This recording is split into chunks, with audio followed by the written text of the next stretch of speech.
व्रत हो या फिर त्योहार, कोई भी ओकेजन हो, ये सुपर डिलीशियस मिठाई मात्र 2 चम्मच घी में आप भी बनाकर तैयार कर सकते हैं। और जिसने कभी मिठाई नहीं बनाई ना, वो भी इस मिठाई को बहुत ही इजीली बना के तैयार कर सकता है, मात्र 10 मिनट में। और बहुत ही कम समय और बहुत ही कम सामान से ये सुपर डिलीशियस मुंह में घुल जाने वाली मिठाई बनकर तैयार हो जाती है। तो चलिए देख लेते हैं इसे कैसे बनाना है। तो इस मिठाई को बनाने के लिए सबसे पहले हम गैस पे कढ़ाई चढ़ाएंगे और इसके अंदर हम डालेंगे 2 चम्मच घी। अब घी को हम यहाँ पर पहले गर्म होने देंगे और जब घी हमारा अच्छे से गर्म हो जाएगा तब गैस की फ्लेम को लो कर देंगे। और यहाँ पर मैंने लिए हैं थोड़े से ड्राई फ्रूट्स। तो ड्राई फ्रूट्स मैंने लिए हैं काजू, बादाम और पिस्ता। ड्राई फ्रूट डालना टोटली ऑप्शनल है, लेकिन अगर किसी भी मिठाई में आप जितनी चीज़ें डालते हैं उतनी ही आपकी मिठाई टेस्टी बनके तैयार होती है। तो ज़रूरी नहीं कि आपको ये तीनों ही ड्राई फ्रूट लेने हैं, आपके पास जो हो आप सिर्फ उससे भी ये मिठाई बनाकर तैयार कर सकते हैं। या फिर बिना ड्राई फ्रूट के भी आप ये मिठाई बनाएंगे ना, तो भी बहुत ही टेस्टी आपकी मिठाई बनके तैयार होगी। तो बस इनको हल्का सा हमें भून लेना है, बहुत ज़्यादा इनका कलर चेंज नहीं करना है। तो अब हमारे ड्राई फ्रूट्स यहाँ पे भून चुके हैं, अब इन्हें हम निकाल लेंगे। किसी भी मिठाई में अगर ड्राई फ्रूट्स को आप इस तरह से भून कर डालते हैं ना, तो वे क्रिस्प हो जाते हैं और खाने में बहुत ही ज़बरदस्त लगते हैं। तो चलिए अब इन्हें ठंडा करके हम छोटे छोटे टुकड़ों में कट कर लेंगे। अब कढ़ाई में जितना भी घी बचा हुआ है बस उतना ही घी हमें लेना है, इससे ज़्यादा हमें इसके अंदर घी ऐड नहीं करना है। और अब इसके अंदर हम ऐड करेंगे डेसिकेटेड कोकोनट, जिसे कि नारियल का बूरा भी बोलते हैं। ये इजीली आपको मार्केट में मिल जाएगा। अब यहाँ पर हमें एक कटोरी या कप सेट कर लेना है और सारा मेजरमेंट हमें मिठाई में उसी कटोरी से बनाना है, यानी उस कप से लेना है। अगर हम कोई भी रेसिपी परफेक्ट नाप और मेजरमेंट से बनाते हैं ना, तो हमारी रेसिपी एकदम परफेक्ट बनके तैयार होती है। तो यहाँ पर इस कटोरी से मैंने 2 कटोरी भर के नारियल का बूरा लिया है। और अब गैस की फ्लेम को हम यहाँ पे लो रखेंगे और लो फ्लेम पे ही हमें इसको नारियल को अच्छे से भून लेना है। बहुत ज़्यादा इसका हमें कलर भी चेंज नहीं करना है, बस हल्की सी खुशबू आने लगे इतना ही हमें भूनना है। और उसके बाद हम यहाँ पर गैस की फ्लेम को बंद कर देंगे और इसे पूरी तरह से अच्छे से ठंडा कर लेंगे। तो चाहे आप इसे कढ़ाई के अंदर ही ठंडा कर लें या फिर किसी और प्लेट में निकाल लें। तो ये देखिए नारियल हमारा एकदम अच्छे से भुन चुका है। गैस की फ्लेम को अब हमने बंद कर दिया है और इसे अब हम पूरी तरह से ठंडा कर लेंगे। जब ये पूरी तरह से ठंडा हो जाएगा उसके बाद ही हम इसके अंदर बाकी की चीज़ें ऐड करेंगे। तो जिस तरीके से यहाँ पर हमने इस मिठाई को बनाने के लिए सूखा नारियल यूज़ किया है, आप इस मिठाई को ताजे नारियल से भी बनाकर तैयार कर सकते हैं। तो चलिए अब इसके अंदर ऐड करेंगे हम मिल्क। तो यहाँ पर मैंने जिस कटोरी से हमने नारियल को मेज़र किया था उसी कटोरी से हमने यहाँ पे 1.5 कटोरी फुल फैट मिल्क ऐड किया है इसके अंदर। ये गर्म किया हुआ दूध है जिसे कि मैंने ठंडा करके यूज़ किया है। तो अच्छे से हम पहले नारियल को दूध के साथ बहुत अच्छे से मिक्स कर लेंगे। जब पूरा नारियल और दूध यहाँ पर मिक्स हो जाएगा और अब इसके अंदर हम ऐड करेंगे मिल्क पाउडर। तो यहाँ पर उसी कटोरी से 1 कटोरी भर के हमने मिल्क पाउडर लिया है। मिल्क पाउडर डालना यहाँ पे बहुत ही ज़रूरी है, क्योंकि मिल्क पाउडर हमारी मिठाई के टेस्ट को तो बढ़ाएगा ही, साथ ही ये बाइंडिंग का भी काम करेगा। अब इसी के साथ यहाँ पे उसी कटोरी से आधा कटोरी यहाँ पे हमने शुगर लिया है। तो मीठा आप अपने टेस्ट के अकॉर्डिंग कम या ज़्यादा कर सकते हैं।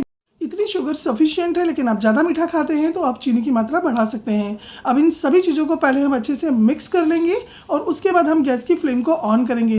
ये इतनी इजी और इतनी सिंपल मिठाई की रेसिपी है ना, कि जिसने कभी मिठाई नहीं बनाई ना, वो भी पहली बार में ही एकदम परफेक्ट मिठाई बना के तैयार कर सकता है। और इस मिठाई की खासियत ये है कि आप इस मिठाई को व्रत में भी खा सकते हैं। तो चलिए अब यहाँ पे सारी चीज़ें हमने कर ली है मिक्स। और अब इसी के साथ यहाँ पर मैंने ली है ताज़ा दूध की मलाई। यहाँ पे 2 चम्मच भर के मैंने दूध की मलाई ली है। मलाई डालना टोटली ऑप्शनल है, अगर आपके पास हो तो आप ज़रूर डालिएगा। इससे बहुत ही अच्छा टेस्ट आएगा, बहुत ही क्रीमी टेक्सचर की आपकी मिठाई बनके यहाँ पे तैयार होगी। तो अब मलाई को भी हम अच्छे से मिक्स कर देंगे और उसके बाद हम यहाँ पे गैस की फ्लेम को ऑन कर देंगे और मीडियम टू लो फ्लेम पे लगातार चलाते हुए इसे हमें कुक करना है, छोड़ना बिल्कुल भी नहीं है, नहीं तो ये मिक्सचर है वो नीचे तले में लग जाएगा। पहले जब हम इसे चलाना शुरू करेंगे गैस ऑन करने के बाद, तो ये बिल्कुल एकदम इस तरह से गीला गीला सा लगेगा, क्योंकि चीनी पानी छोड़ देगी। और जैसे जैसे इसे हम लगातार चलाते हुए कुक करेंगे तो ये मिक्स अपने आप बहुत जल्दी ही गाढ़ा हो जाएगा। और इसे हमें तब तक पकाना है जब तक कि अच्छे से इसका जो पानी है और दूध पूरी तरह से सूख न जाए, ये पैन को छोड़ने न लगे और एकदम डो की फॉर्म में ना आ जाए। जब भी आपको मीठा खाने का मन हो या फिर अभी आ रहा है रक्षाबंधन, तो आप इस रेसिपी को ट्राई कर सकते हैं। यकीन मानिए कोई भी खाकर नहीं बता पाएगा कि ये इतनी सुंदर और डिलीशियस मिठाई आपने घर पे बनाई है। तो चलिए अब इसके अंदर फ्लेवर के लिए मैंने ऐड कर दिया है इलायची का पाउडर। आप चाहें तो कोई और फ्लेवर भी इसके अंदर ऐड कर सकते हैं, लेकिन इलायची का फ्लेवर ही इसके अंदर बहुत अच्छा लगता है। अब ये देखिए पूरा मिश्रण हमारा अच्छे से इकट्ठा होने लगा है और एकदम डो की फॉर्म में आने लगा है। तो अब हम गैस की फ्लेम को बंद कर देंगे और इस पूरे मिश्रण को फटाफट से निकाल देंगे हम किसी दूसरे बर्तन में। अगर आपको समझ नहीं आता है कि आपका डो रेडी है या नहीं, तो आप इस तरह से इसे चेक भी कर सकते हैं। एक प्लेट में थोड़ा सा मिश्रण लीजिए, अच्छे से उसे फैला के ठंडा कर लीजिए और इस तरह से हम गोली बनाकर देखेंगे। अगर इसकी गोली बन रही है, इट मीन्स हमारा डो यहाँ पे परफेक्ट है, एकदम रेडी है। अब आप चाहें तो इसके अंदर कलर भी ऐड कर सकते हैं, इसकी आप बर्फी जमा सकते हैं, आप इसके लड्डू बना सकते हैं। लेकिन आज इससे हम ये दोनों नहीं बनाने वाले हैं, हम बनाएंगे इससे चमचम। तो इसे निकाल दिया है एक प्लेट में मैंने सारे मिश्रण को, और इसे फैला के छोड़ देंगे हम ठंडा होने के लिए। अब चलिए हम बना लेते हैं स्टफिंग। तो इसके लिए यहाँ पर ले लिया है मैंने मावा, और ये मेरे घर का बना मावा है, जिसे कि मैंने 2 किलो दूध से बनाकर तैयार किया है। तो जो मावा हमने रेडी किया है वो बिल्कुल फीका है, तो इसको फ्लेवरफुल बनाने के लिए इसके अंदर हम मिक्सी का जार लेंगे और इसमें ऐड करेंगे 3 चम्मच भर के शुगर, साथ ही 2 चम्मच मिल्क पाउडर और 2 इलायची को खोलकर इसके दाने इसके अंदर हम ऐड करके इस पूरे मिश्रण को अच्छे से पीस लेंगे। तो यहाँ पर मैंने जिस तरह से दूध को चलाकर मावा बनाया है, आप चाहे तो इंस्टेंट मावा भी बना सकते हैं। आप 1 कटोरी दूध लीजिएगा ठंडा, और 1 कटोरी मिल्क पाउडर को अच्छे से मिल्क पाउडर के अंदर दूध को घोलने के बाद गैस पे चढ़ा दीजिएगा और लगातार चलाते हुए आप कुक करेंगे तो गाढ़ा होकर वो डो की फॉर्म में आ जाएगा। 1 चम्मच घी ऐड कर दीजिएगा और आपका इंस्टेंट मावा यहाँ पे बनके तैयार हो जाएगा। तो चलिए अब यहाँ पर हमने जितनी भी चीज़ें पीसी हैं ये मावे के अंदर हम ऐड कर देंगे और अच्छे से इसे हम कर देंगे मिक्स। और इसी के साथ हमने जो ड्राई फ्रूट्स भून के रखे थे इसे भी मैंने कट कर लिया है। तो अब यहाँ पर हम थोड़े से इसके अंदर कटे हुए ड्राई फ्रूट भी ऐड करेंगे और अच्छे से इसे हम कर देंगे मिक्स। तो यहाँ पर हमारी ये स्टफिंग भी बनकर हो गई है तैयार। तो आज की ये मिठाई की रेसिपी अगर आपको थोड़ी भी अच्छी लगती है या पसंद आती है तो लाइक शेयर एंड सब्सक्राइब जरूर कीजिएगा। साथ ही कमेंट करके ये ज़रूर बताइएगा कि आप मेरी रेसिपी कहाँ से और किस शहर से देख रहे हैं। तो यहाँ पे अब हमने सभी चीज़ों को एक बार चम्मच से मिक्स कर दिया है। अब इसे हाथों से हम अच्छे से मिक्स करेंगे ताकि ये पूरी तरह से सारी चीज़ें एक बराबर अच्छे से मिक्स हो जाए मावे के अंदर। तो ये देखिए मैं हाथों से इस तरह से गोली बना रही हूँ, तो इसकी गोली भी बन रही है। और देखिए कितना घी है इसके अंदर, क्योंकि मैंने ये जो खोआ है वो फुल फैट मिल्क से बना के तैयार किया था। तो चलिए अब मिठाई बनाना शुरू करते हैं, क्योंकि जो हमारा नारियल वाला डो है ये भी अच्छे से ठंडा हो गया है।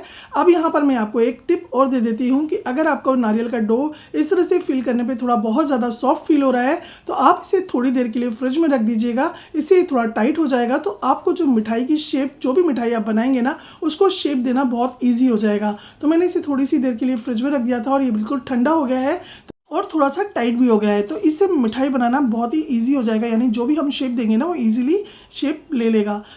अब हम यहाँ पर जो हमने नारियल का डो रेडी किया है उसमें से छोटा सा एक पोर्शन लेंगे और अच्छे से हाथों से दबाते हुए इस तरह से हम थोड़ा सा फैलाएंगे।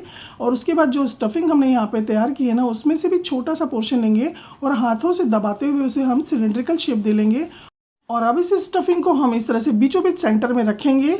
उसके बाद हम यहाँ पर एक तरफ से इसे उठाएंगे और उस पोर्शन को हम जो स्टफिंग है इसके ऊपर चिपका देंगे। ठीक उसी तरीके से हमें दूसरी तरफ से भी इस तरह से उठाकर इस तरह से चिपका देना है, यानी पूरी तरह से इसे हमें कवर नहीं करना है। जिस तरह से चमचम होती है ना, ठीक उसी तरीके से हमें इसे रखना है, यानी कि जो स्टफिंग है वो हमें इस तरह से दिखती रहनी चाहिए। और हाथों से इसे अच्छे से हम दबाते हुए शेप दे लेंगे। तो इसे शेप देना बहुत ईजी है। अगर थोड़े भी क्रैक आ रहे हैं और आप उंगली से इस तरह से थपथपा कर उसे शेप देंगे ना तो ईजिली ये शेप ले लेगा। और ये देखिए कितनी मज़ेदार लग रही है ना, लग रही है ना एकदम चमचम।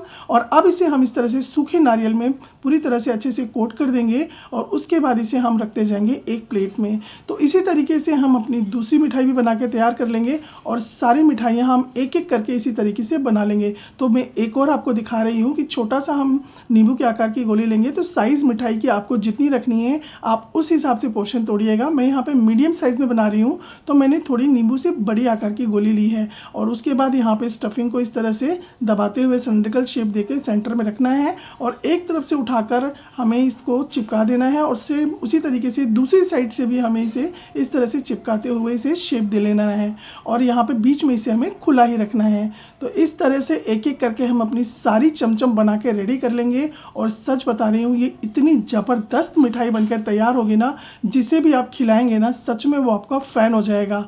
और अब इसे भी हम इस तरह से सूखे नारियल में कोट कर देंगे, अच्छे से इसे कवर कर देंगे और उसके बाद आप इसे फ्रिज में रखेंगे ना, अब ये थोड़ी सॉफ्ट हो जाएगी बनाते समय और इसको जब हम फ्रिज में रख देंगे ना तो ये वापस से टाइट हो जाएगी। और ये देखिए कितनी ज़बरदस्त हमने यहाँ पे सारी चमचम बना के रेडी कर ली है और कितनी सुंदर लग रही है ना, देखने में लग रही है ना एकदम मार्केट जैसी मिठाई। और अब इसे आप गार्निश कर सकते हैं बारीक कटे हुए ड्राई फ्रूट से। तो मैंने यहाँ पे सिर्फ इसे पिस्ता से गार्निश किया है और कितनी ज़बरदस्त लग रही है। आप चाहें तो इसके ऊपर चांदी का वर्क भी लगा सकते हैं और इस मिठाई को आप चाहें तो कलर डाल के कलरफुल भी बना सकते हैं, लेकिन मैं ये सजेस्ट करूँगी कि अगर आप घर के लिए बना रहे हैं ना, तो इसमें कलर और चांदी का वर्क ये सारी चीज़ें ना ही यूज़ करें तो अच्छा है।